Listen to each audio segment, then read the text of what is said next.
Resulta paradójico, a ver si lo piensas, las formas tan catastróficas que puede adoptar la educación cuando se ejecuta desde el miedo. Uf, totalmente. Es que a veces se consiguen cosas terribles. Claro, pues a principios del siglo XX, un padre de familia burguesa, intentando alejar a su hijo adolescente de los burdeles y las enfermedades venéreas, pues decidió dejar a la vista un libro de medicina. Pero no un manual cualquiera, supongo. ¿Qué va? Estaba repleto de fotografías médicas súper crudas y grotescas, de infecciones por sífilis en estadios terminales. Madre mía. O sea, imagínate. Genitales carcomidos, pieles destruidas, podredumbre absoluta.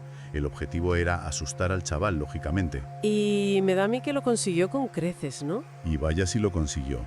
Ese trauma fue tan profundo, tan abrasador, que el joven no solo interiorizó un terror clínico hacia el sexo, sino que, años más tarde, respondería a ese trauma pintando una de las obras maestras más perturbadoras y, bueno, alucinantes del siglo XX. Claro, es el ejemplo perfecto de cómo una fobia paralizante puede enquistarse en la psique, ¿sabes? Hasta el punto de necesitar una vía de escape física.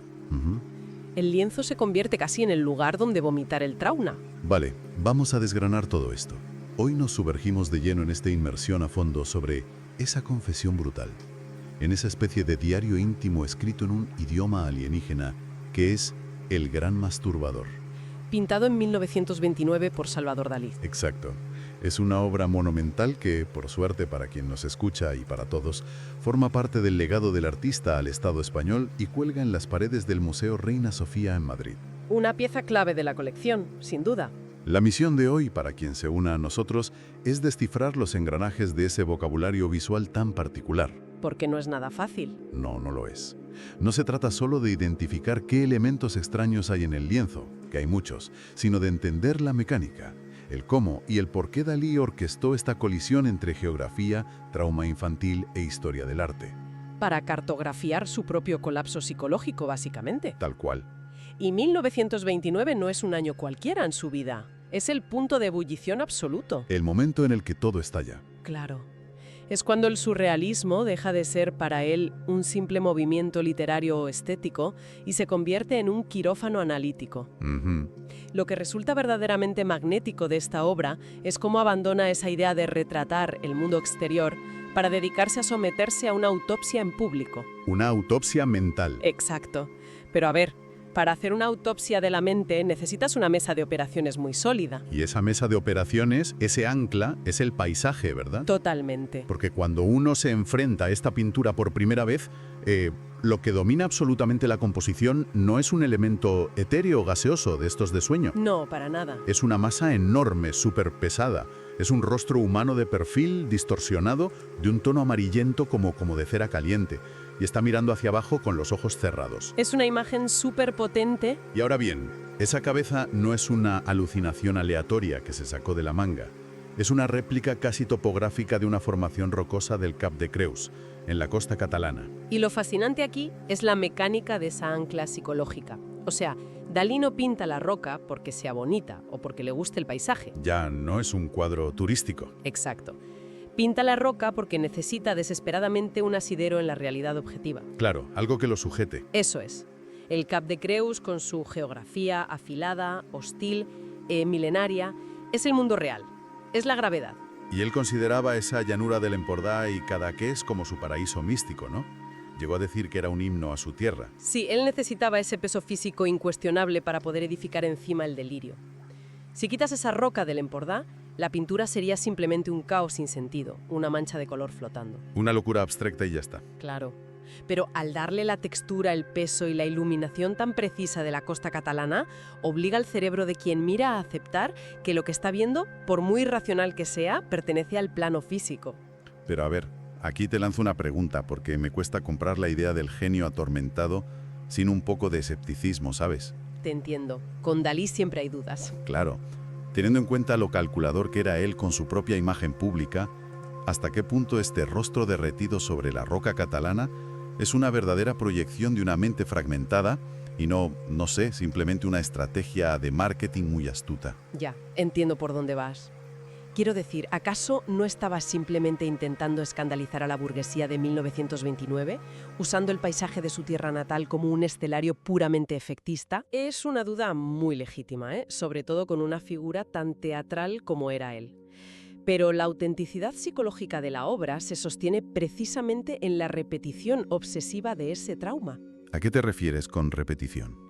Pues a que si fuera solo una táctica de choque barata, la habría usado una vez y la habría desechado, ¿no crees? Ya, tiene sentido. Sin embargo, este mismo perfil rocoso, esta misma cara que parece diluirse, reaparece obsesivamente en su obra. El caso más célebre lo tenemos en La persistencia de la memoria. Ostras, claro. Los famosos relojes blandos. Exacto, pintado 2 años después. Ahí vuelve a aparecer ese mismo rostro derretido. O sea que no fue un capricho de un día. Para nada. El paisaje catalano es un escenario intercambiable para él. Es la estructura ósea de su mente. La tensión entre lo duro y lo blando, entre la roca inmovible y la mente que se derrite, es un bucle de retroalimentación genuino. Qué buena forma de verlo. El paisaje esculpió su aislamiento en la infancia y luego él, de adulto, proyecta sus neurosis sobre ese mismo paisaje. Entiendo. Entonces la roca es la confirmación de que estamos en el mundo real, pero a partir de ahí, las leyes de la física empiezan a desmoronarse por completo. Completamente. Hay un elemento arquitectónico en la composición que hace de bisagra entre lo real y lo irracional. Fíjate que justo en la parte posterior de esta gran cabeza central hay 2 piedras apiladas. Sí, las que están detrás. Y sobre ellas, una maceta con una planta seca, haciendo un equilibrio absolutamente imposible. O sea, desafiando cualquier ley de la gravedad. Es como si el cuadro te estuviera avisando de que acabas de cruzar el umbral. Exactamente. Es un mecanismo de transición visual de manual. Como diciendo, cuidado que entramos en terreno pantanoso. Eso es. El equilibrio imposible de esa maceta es la manera en la que el lienzo declara que la física newtoniana acaba de caducar, ya no aplica. Se acabó lo que se daba. A partir de esa línea de la roca, la gravedad ya no dicta las normas, lo hace el subconsciente puro y duro. Y es en ese subconsciente donde la pintura deja de ser un paisaje peculiar para convertirse en un terreno profundamente hostil. Y aquí es donde la cosa se pone realmente interesante. Y donde volvemos a ese padre del principio y a ese famoso libro de medicina sobre la sífilis. Aquí está el núcleo del trauma. Porque de la parte posterior de esa misma cabeza de piedra brota la antítesis de la dureza geológica. Emerge una figura femenina de una belleza clásica, impecable. Una mujer desnuda que claramente evoca a Gala. Su recién descubierta musa por aquel entonces. Exacto. Esta mujer encarna el deseo puro, esa fantasía masturbatoria que da nombre a la obra. Y su rostro está posicionado sugiriendo una aproximación muy íntima a la entrepierna de una figura masculina. Una figura que, curiosamente, está vestida solo con ropa interior. Sí, y si conectamos esto con el panorama general, la escena sería una representación arquetípica de la lujuria, si no fuera por un detalle clínico absolutamente devastador. Si conectamos esto con el panorama general, claro. Es que el detalle de las rodillas lo cambia todo. Las rodillas, madre mía. Las rodillas, ese es el punto de fractura de la pintura. Totalmente. Porque solo vemos la parte inferior de ese cuerpo masculino, y las rodillas están desolladas. Sí, con cortes frescos. Abiertos y sangrantes, una cosa súper gráfica.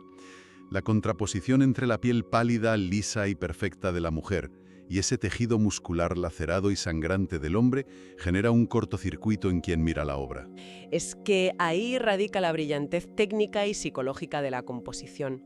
Genera lo que podríamos llamar el valle inquietante de la textura. El valle inquietante. Sí, a ver, el cerebro humano siempre busca coherencia en el área donde focaliza la mirada, ¿no? Claro, lo lógico. Pues cuando observas una escena de intimidad, anticipas suavidad, anticipas texturas amables, pero Dalí te obliga a procesar simultáneamente la belleza más idealizada y la mutilación más cruda en el mismo milímetro cuadrado de lienzo. Uf, es un choque cognitivo brutal. Brutal, sí. Es literalmente la disección visual de una fobia.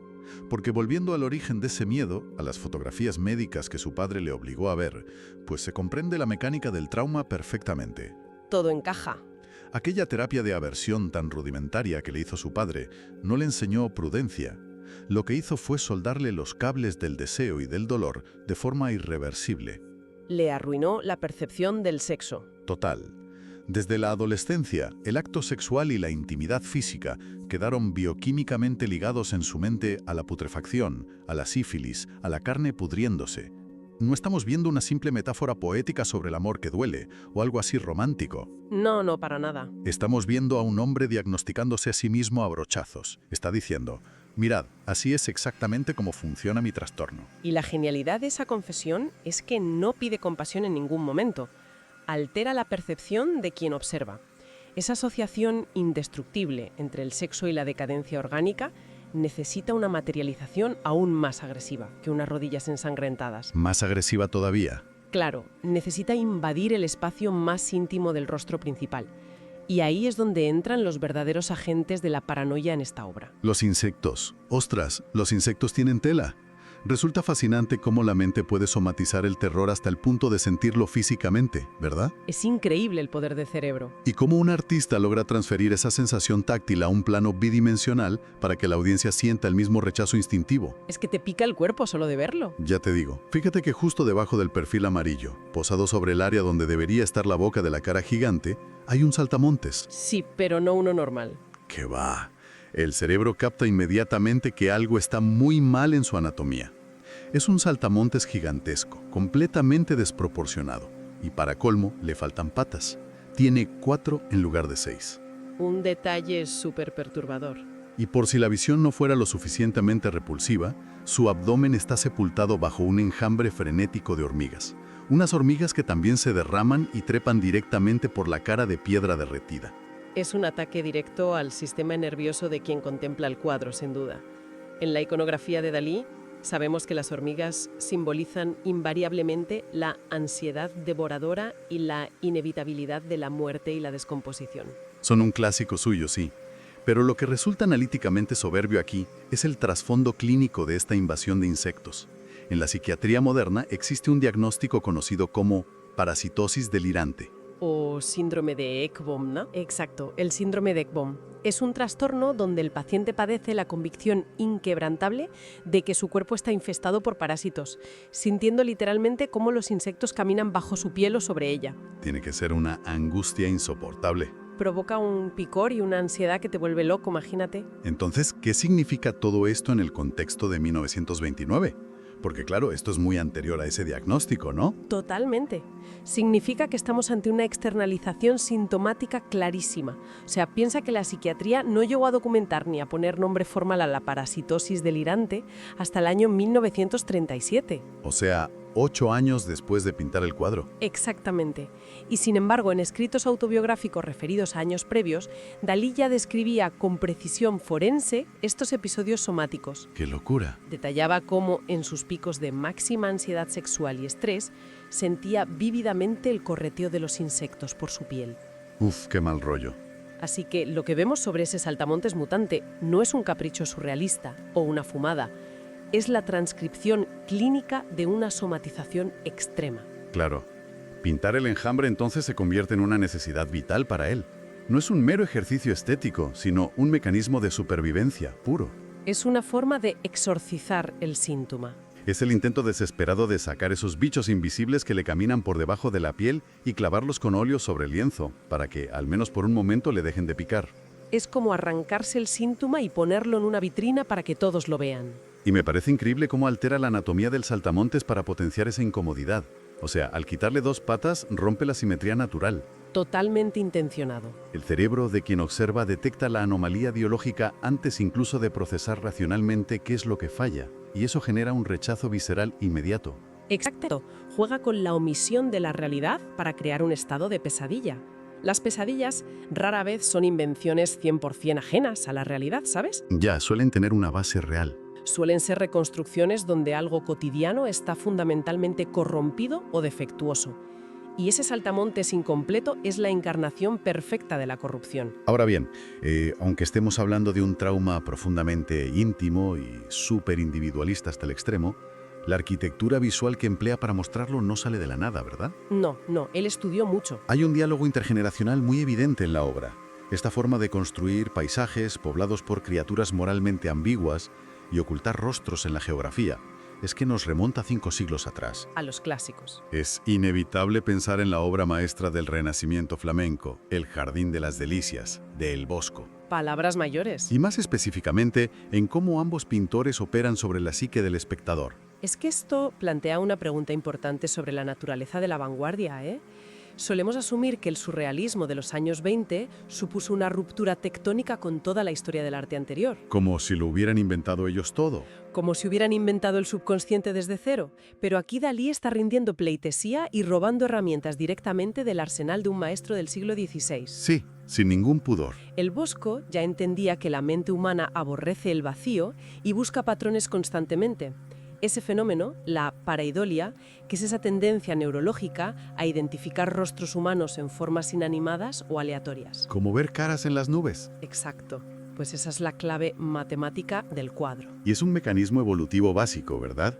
Nuestro cerebro está programado para reconocer una cara en la maleza porque, evolutivamente, no ver a un depredador acechando podía costarte la vida. Claro, supervivencia pura. Lo que pasa es que, si miras la parte derecha del panel izquierdo de El Jardín de las Delicias, descubres que el Bosco agrupó rocas, arbustos y pequeños animales de tal forma que, en conjunto, crean un enorme rostro oculto de perfil. Sí, con una nariz prominente y unas pestañas larguísimas. Y milímetro a milímetro es la misma estructura óptica que Dalí utiliza para convertir las rocas del Cap de Creus en el protagonista de su obra. La apropiación del truco óptico es idéntica, sí. Es que es calcada.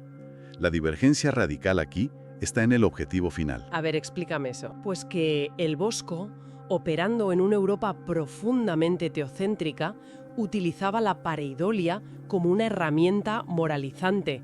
Sus paisajes ocultos y sus criaturas quiméricas tenían un propósito didáctico y, sobre todo, religioso. Meter miedo en el cuerpo a los feligreses. Aterrorizar a los fieles sobre los castigos de la lujuria, el pecado y el infierno. Era un sermón pintado, literalmente. Claro.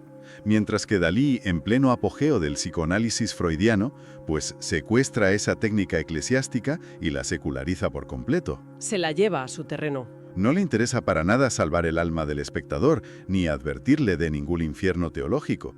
El único infierno que le importa es el suyo propio. Su propia mente. Está utilizando un mecanismo de la pintura religiosa clásica para someterse a un psicoanálisis público, descarnado y sin filtros.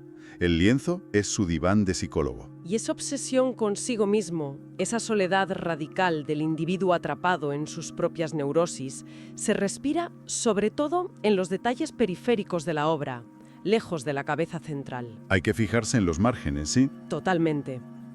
Si bajamos la mirada hacia la parte inferior del cuadro, hacia ese paisaje desértico, el nivel de aislamiento es sobrecogedor. Allí encontramos un huevo solitario, reposando en la aridez. Un huevo, claro. Clásicamente, el huevo es la máxima expresión de la pureza intrauterina, del nacimiento y la fertilidad sin mácula. Poner un símbolo de fertilidad inmaculada justo debajo de una orgía de podredumbre, insectos y heridas sangrantes. Es un contraste brutal. Subraya la tragedia clínica de Dalí. La fertilidad y la creación existen, pero son conceptos estériles en su mundo. Son reliquias abandonadas en el suelo. Y la alienación ya se remata del todo con la escala humana. Porque en la inmensidad de ese páramo árido, bajo un cielo azul súper implacable, hay unas figuritas humanas diminutas. Casi no se ven a simple vista. Hay que acercarse mucho. 2 de ellas están de pie, tan juntas o dispuestas de un modo tan particular que proyectan sobre el suelo una única sombra, negrísima y larguísima, que se estira como una aguja. Y luego está la tercera, ¿no? Sí. Mientras tanto, en la periferia absoluta, casi saliéndose del marco, hay una tercera figura diminuta caminando a paso ligero, alejándose desesperadamente del centro neurálgico del cuadro, huyendo de la pesadilla. Es que esa única sombra proyectada por 2 cuerpos es tal vez una de las metáforas visuales más tristes de toda su producción. ¡Qué fuerte! ¿Tú crees? Estoy convencida. Representa la fusión de la intimidad humana, el contacto real entre 2 personas. Pero está pintada a una escala tan microscópica en comparación con el rostro monstruoso del trauma que la domina. ¿Que te das cuenta de lo pequeña que es la esperanza ahí? Claro. Queda claro quién gana la batalla en la mente del artista. La intimidad verdadera existe, pero es inalcanzable. Es algo que ocurre a kilómetros de distancia en la llanura de la normalidad, mientras él sigue anclado en su roca. ¡Qué soledad tan inmensa! Recorrer mentalmente la geografía de esta obra es un ejercicio agotador, pero deslumbrante, la verdad. Es un viaje intenso. Hemos arrancado en la solidez implacable de los acantilados del Cap de Creus, ese paraíso catalán que funcionó como punto de apoyo existencial para no volverse loco del todo. ¿Su ancla? De ahí, el recorrido nos ha arrastrado por la oscuridad de un trauma provocado por un intento atroz de educación médica en su infancia, con ese libro sobre enfermedades venéreas. Un error garrafal de su padre. Nos ha hecho sentir en la propia piel el hormigueo de una parasitosis delirante con esas hormigas y ese saltamontes grotesco, mucho antes de que la ciencia médica supiera siquiera diagnosticarla. Se adelantó a la medicina. Y nos ha demostrado cómo un maestro del siglo XX puede hackear, por así decirlo, los trucos ópticos del Renacimiento flamenco y del Bosco para psicoanalizarse a sí mismo. Es que lo que hace que este cuadro siga hipnotizando a quien lo contempla casi un siglo después en el Reina Sofía no es simplemente lo raro que resulta visualmente, es el valor forense de la confesión. El atreverse a mostrarlo todo. Demuestra cómo el arte opera como un mecanismo de destilación. Dalí coge los ingredientes más repulsivos de la experiencia humana, el pánico irracional, las fobias médicas, el terror a la descomposición corporal. ¿Toda su miseria mental? Sí, la ansiedad paralizante. Y mediante un dominio técnico absoluto de la luz y la textura, los transforma en algo magnético. Convierte al monstruo en un objeto de estudio. Y esa es la victoria de la materialización al fin y al cabo. Cuando una emoción es demasiado compleja, demasiado dolorosa o abstracta para ser verbalizada, la única forma de desarmarla es darle forma, peso y volumen. Cartografiarla, exactamente. Si conviertes la ansiedad paralizante en una masa de cera derritiéndose sobre una roca y la culpa o el miedo a la enfermedad en un insecto gigantesco sin patas, les robas parte de su poder destructivo interno. Ya no te hace tanto daño. Claro, pasa de ser un veneno invisible que te corre por las venas a ser un objeto observable desde fuera. Lo puedes señalar. Al externalizarlo, la fobia deja de ser la prisión del individuo y se convierte en el espectáculo del público. Y ahí reside el mayor triunfo del artista sobre su propia vulnerabilidad. Pues fíjate, cabe reflexionar sobre esto al plantearse el destino final de la obra. Porque Salvador Dalí no ocultó esta pintura en un almacén, no la destruyó por vergüenza, que podría haberlo hecho. Podría, perfectamente. Decidió legar al Estado español esta confesión cruda y en cierto modo patética. Este mapa clínico de sus miedos más vergonzosos, de sus disfunciones sexuales y de sus traumas de la infancia, garantizando que quedara expuesta de forma pública y permanente tras su muerte. Para que todos la viéramos. Y a la luz de esto surge una idea fascinante para que le demos una vuelta. Tal vez el acto definitivo para conquistar una fobia paralizante no consista únicamente en tener la audacia de pintarla, de sacarla a la luz. Quizá la verdadera victoria sobre el terror sea atrapar a la humanidad entera y obligarla a sostenerle la mirada a tu propia pesadilla, colgándola en un museo para siempre.